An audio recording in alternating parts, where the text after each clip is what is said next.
Shalom. Call halal Yahweh Bashem Shai by Hashem Rakakwadash. Double honors unto the apostles and the elders. Salutations to all my fellow laborers doing this work in truth and sincerity, risking their lives and their freedom to do so now more so than ever.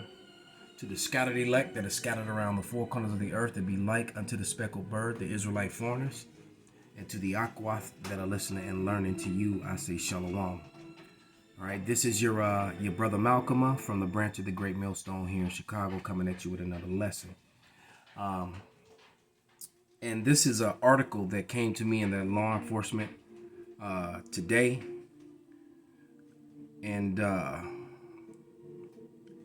wait a second.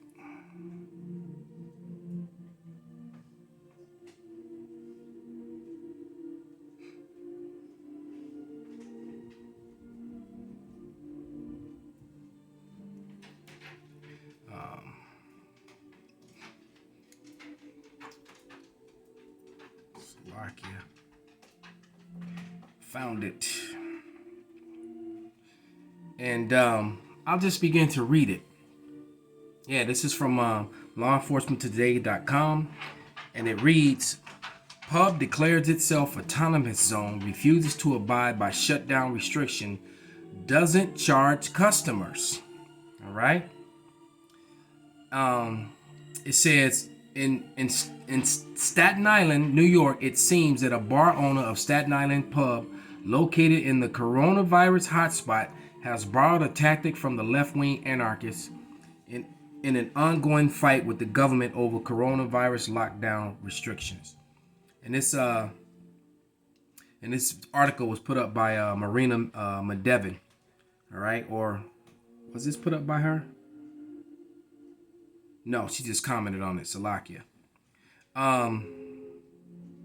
But let's go back and let's read that again, because I want to break down some of these words. It says, Pub declares itself an autonomous zone. So we're going to look that word autonomous up. And then it said something about a hotspot borrowed.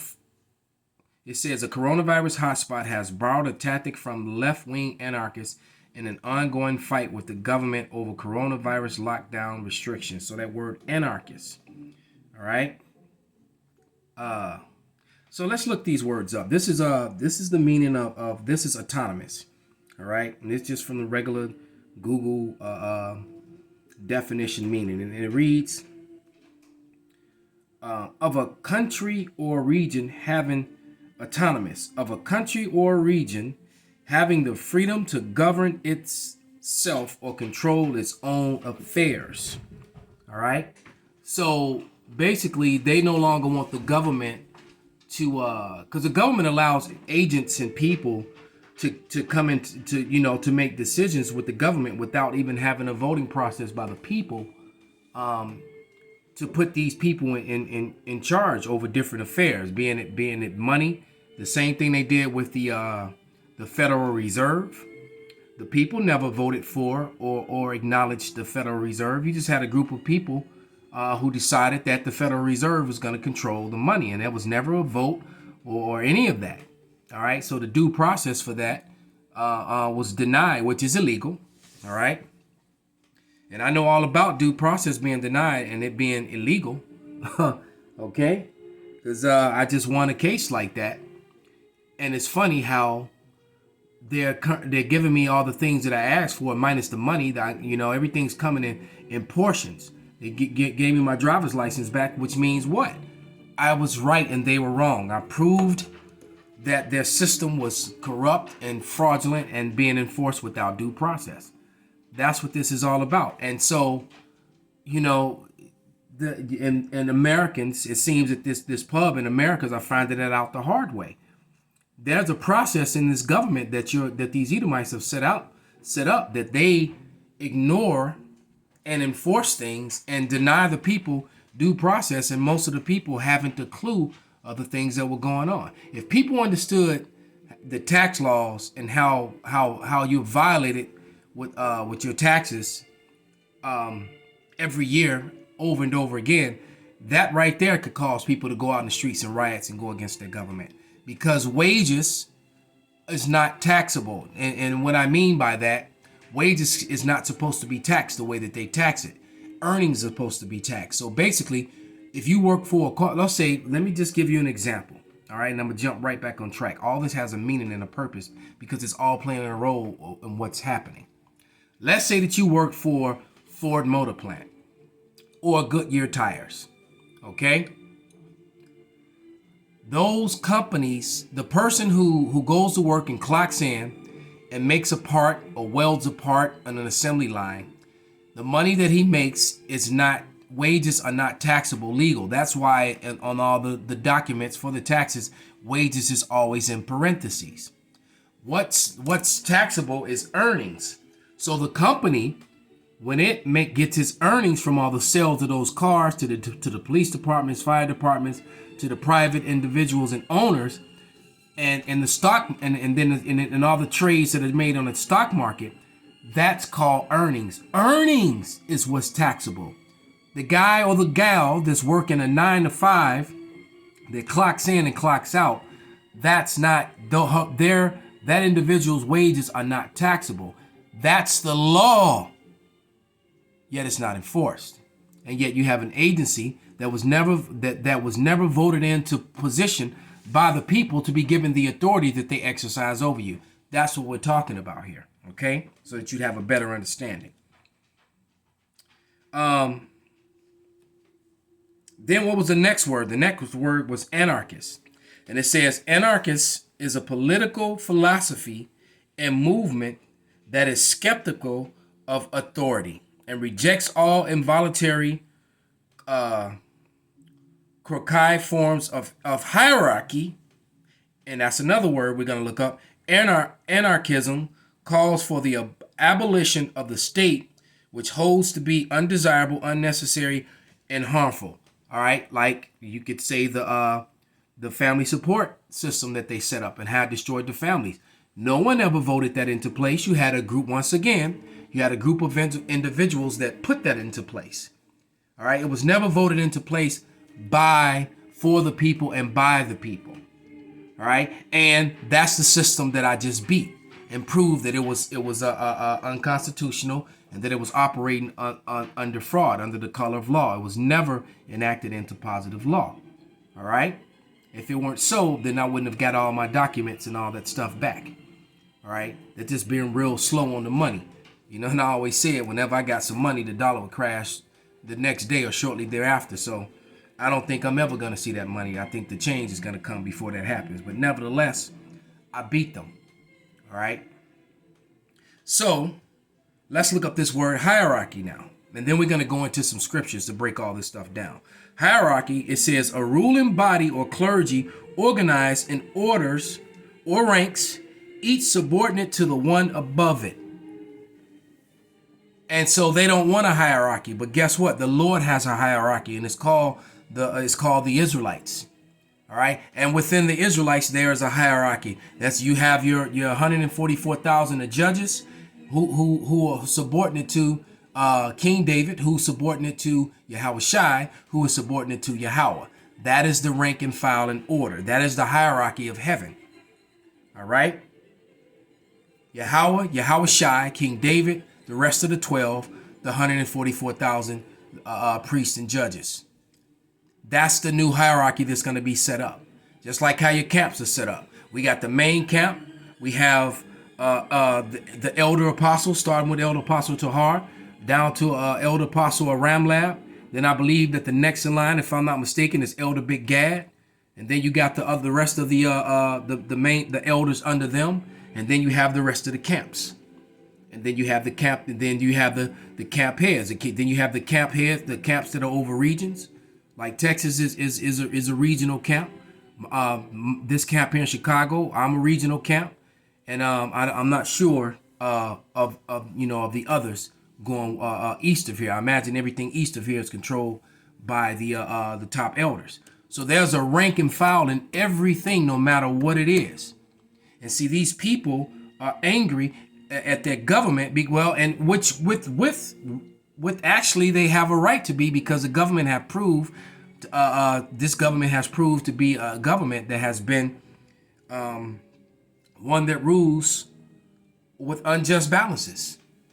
and just moves to do things without using the very system that it swears it defends by, as it brags about America, as it goes to war with everyone about the freedoms in here and the due process and the democracy, which is all proving to be a fabrication and a lie.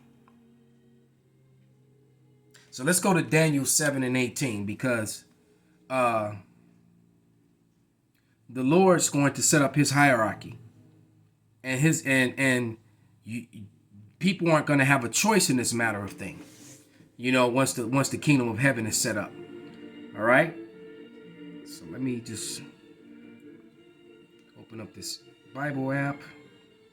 This is Daniel 7 and verse 18. And it reads, "But the saints of the Most High shall take the kingdom and possess the kingdom forever, even forever and ever." And that's a hierarchy. That's a heavenly hierarchy that is about to be set up on earth, man, according to the Lord. Psalms, the book of Psalms, the second chapter. Matter of fact, that whole chapter, but we're going to read verse 8. And it says, "Ask of me, and I will give thee the heathen for thine inheritance, and the uttermost parts of the earth for thy possession." Verse 9, "Thou shalt break them with the rod of iron, and thou shalt dash them to pieces like the potter's vessel. Be wise now, therefore, O ye kings, be instructed, ye judges of the earth." So basically saying, you kings of the earth, you leaders of the earth, you better be wise to do as you're ordered to, and follow the leadership of the new judges that are about to be set up, which are the saints, which are going to take the kingdom. All right, we're not going to negotiate it. We're not going to sit down at the table and decide what portion does the Edom get, what portion do the Japanese, the Ammonites get, what do the Chinese, and so on and so forth. That's not going to happen. Everyone's going to go back to the lands that they were appointed in the Bible.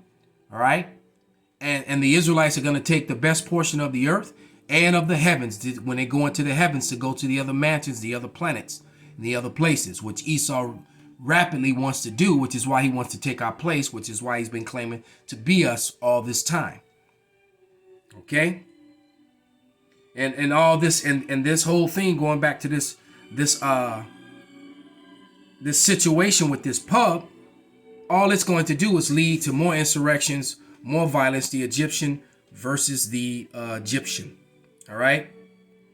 It says, let's read a little more of this article. It says, "Attention, where hereby this establishment, we hereby declare this establishment an autonomous zone. We refuse to abide by any rules and regulations put forth by the mayor of NYC, the governor of NY State, of New York State." All right, so they're completely saying F the police, F this, F that, and guess what? A lot of these people are also law enforcement. So you can really have mass insurrections, and we've been warning you and telling you of those things, but it's all going to come to naught because, hold on, let me read a little more. It says, "We're not backing down. You think you scared me by saying I don't have a license to now serve liquor? Well, guess what? The liquor license is on the wall. The liquor license is going to come off the wall, and it's going to be done by Cuomo. So yeah, these people are really bucking up. You want to come down here and pull that license off the wall, DeBozo? You want to come down here and pull that license off the wall? Feel free to end up coming down, and we'll end up having a conversation before you even think about stepping foot on my property. I will not back down." So, and you got lots and lots of Americans by the millions that feel like this man and who will stand behind and stand with this man. All right? This thing, I'm telling you, man, I'm excited about this. I'm happy about this. Is what I've been waiting for. All right? I have been waiting patiently for this, for these days, for these moments, man, because a lot of people are getting ready to get smacked with the greatest "I told you so" in the histories of "I told you so." And I'm gonna be like pouring, and I'm gonna be that salt, that vinegar getting sprayed into your cut that burns you every time you, but let's what was I looking for? Second Ezra's, yeah. Because we've been telling you, we've been warning you. This is 2nd Ezra 15 and 15, and it reads, for the I'm starting 14. Woe to the world and them that dwell therein. For the sword and their destruction draweth nigh, and one people shall stand up and fight against another, and swords in their hands. For there shall be sedition of men among men, and invading one another. They shall not regard their kings nor their princes. There shall mayors, your governors, your presidents. And it's not just here in America. This is happening worldwide. And this sentiment of rebellion is happening worldwide. It says, in the course of their actions they shall stand in their power, and a man shall desire to go into a city and shall not be able. They put up checkpoints all over New York, stopping people. All right, and then they're lining up the military to come enforce it. And a lot of the military is there's going to be rebellion within the military. All right, because you're going to have a lot of soldiers that are going to side with their leaders that side with the Constitution. And then you're going to have the sellouts who side with the current authorities, which violate the Constitution, which all military and police sworn to uphold. But yet many of them are willfully going against that to serve their own bellies or to serve the people that are over them that are violating it. And it's causing a friction. All right. It says, for the sword and their destruction draweth nigh, and one people shall stand up and fight against another, and swords in their hands. For there shall be a sedition among men, and invading one another, and they shall not regard their kings nor princes. In the course of their actions they shall stand in their power, and a man shall desire to go into a city and shall not be able. For because of their pride the city shall be troubled, the houses shall be destroyed, and men shall be afraid. And a man shall have no pity upon his neighbor, but shall destroy their houses with the sword and spoil their goods because of the lack of bread and the great tribulation. So this is just going to bring mega violence to the average American against their own brothers because of the lack of food, bread, opportunity, jobs, and income. Okay? Let's grab one more set of scriptures. This is the book of Sirach, because this is that hierarchy that's about to be set up by the Lord, whether you like it or not. But this is Sirach or Ecclesiasticus, chapter 36, verse 1, and I'm going to read to verse 11. And it reads, have mercy upon us, O Yahweh, God of all, and behold us, and send thy fear upon the nations that seek not after thee, and that's everyone else. Lift up thy hand against the strange nations, and let them see thy power. The Lord is going to allow us to see his power. All right. There were chariots that came down and visited a couple of brothers here in Chicago, one of the camps, Yakia's camp, yesterday.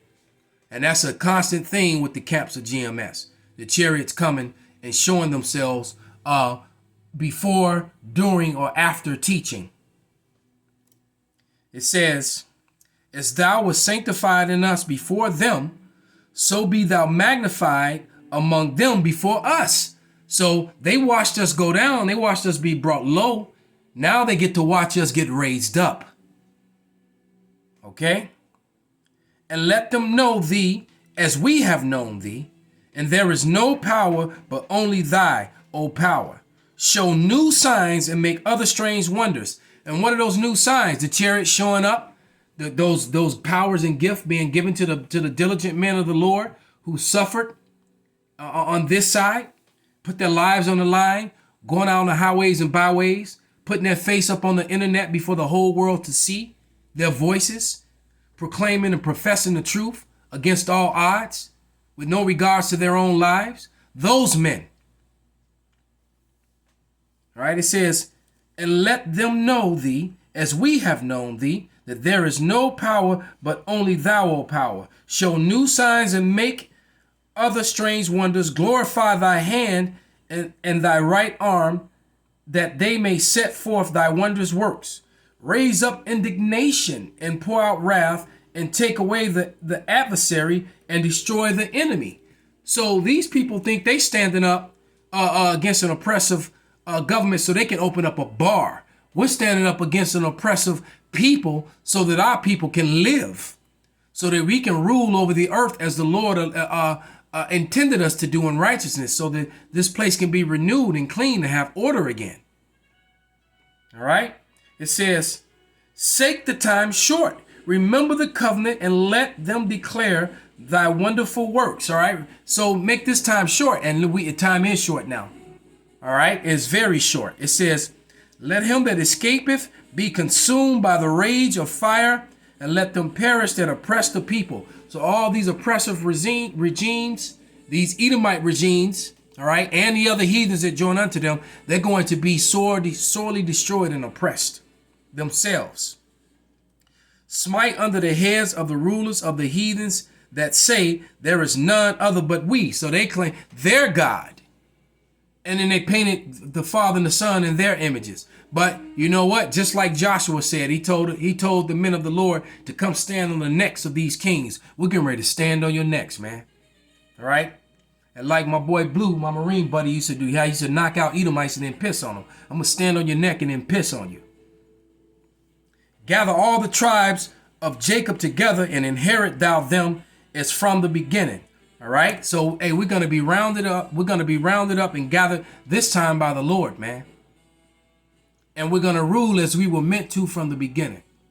All right. To those that this message is uplifting because you're a part of it, may the Lord bless you and keep you in these last and nefarious days that are upon us. And those who are cut by this word, or who this word does not benefit, may destruction, sore destruction, fear, famine, pain, sickness, and loss of life, loss of family, loss of your substance, may it all come to you swiftly.